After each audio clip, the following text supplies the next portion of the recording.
Hello everyone, I hope you are well. In this new video, we learn about the story of a German glider's survival from lightning, hail bombing, temperatures of -40 degrees, and oxygen deprivation after being sucked by the storm system to a height higher than Mount Everest.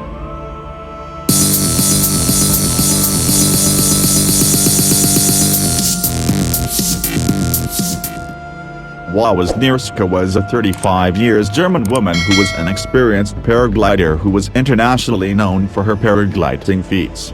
In 2007, she was paragliding in Australia when she ran into a horrific storm. During the worst of it, she was sucked up a vortex at a speed of nearly 50 miles per hour to a maximum height of around 10,000 meters.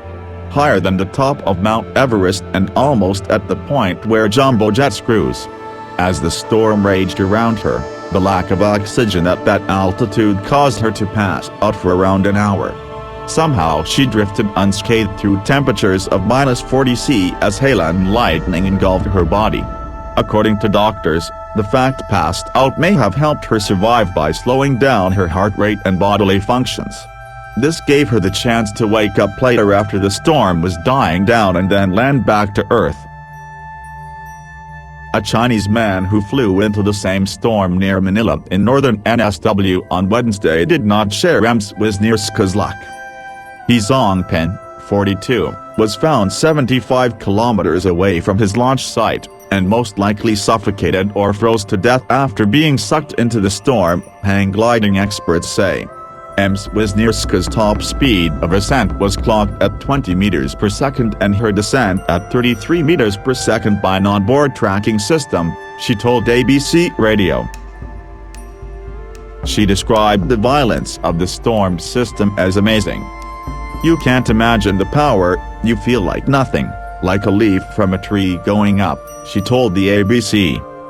"I was shaking all the time, the last thing I remember it was dark.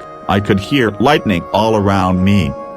I knew I was in the middle of the thunderstorm and I could not do anything. From the theory, I knew the chances to survive are almost zero. I knew I can only have luck. I can't do anything, and I got it." Wisnierska had been training for the upcoming Paragliding World Championships when she was sucked into the violent storm. She regained consciousness in midair up to an hour later.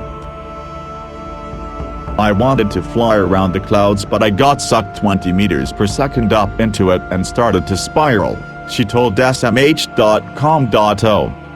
"After 40 minutes or an hour, I woke up and I was 6,900 meters. I was still flying but I realized I didn't have the brakes in my hand.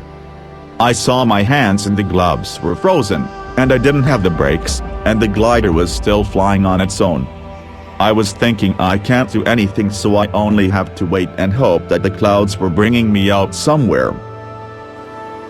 And then I woke up and was thinking I was maybe unconscious for 1 minute.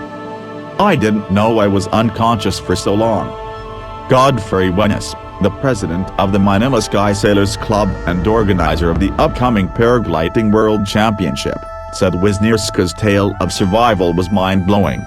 "It's like winning lotto 10 times in a row," he said, noting that the previous altitude survival record for a paraglider was 24,000 feet. Wisnierska flew underneath a storm cloud and got sucked up to 30,000 feet. She was unconscious for about half an hour. She regained consciousness at 20,000 feet and then flew down and landed safely. She was covered in ice.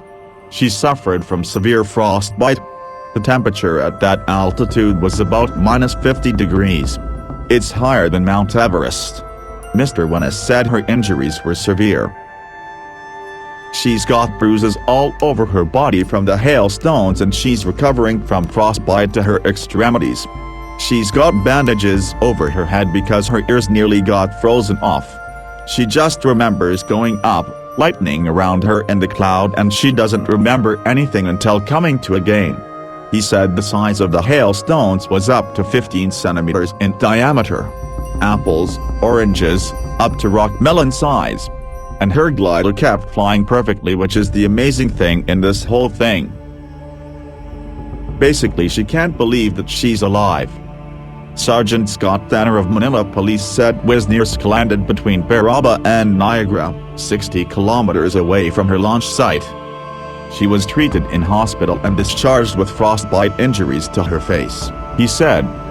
A Bureau of Meteorology spokesman said the temperature and the storm at 9,000 meters would have been lower than -40 degrees. The body of Mr. He was found by the Westpac rescue helicopter 25 kilometers southeast of Bingara in northern NSW about 2 p.m. yesterday. He, a member of the Chinese national paragliding team, was in training for the Paragliding World Championships, which start next week in nearby Manila.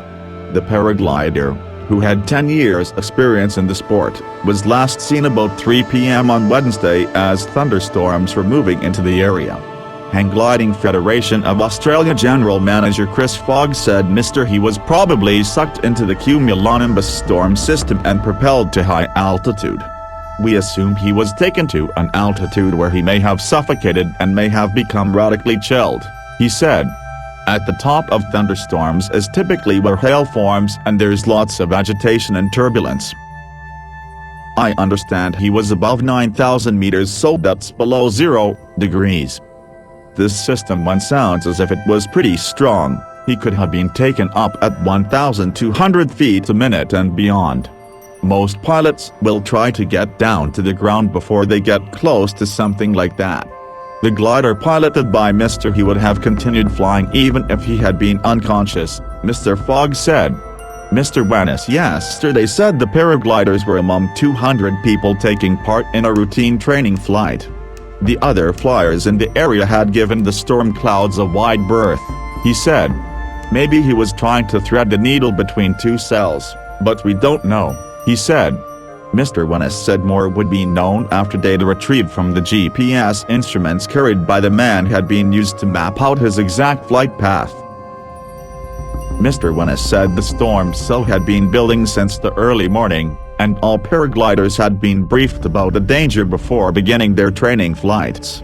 You do not fly anywhere near them, not even 747s fly through storm cells, he said. Mr. Wisnierska said if the paraglider had deliberately steered into the storm cell, it was not just risk but a decision that was 99.9% likely to lead to his death.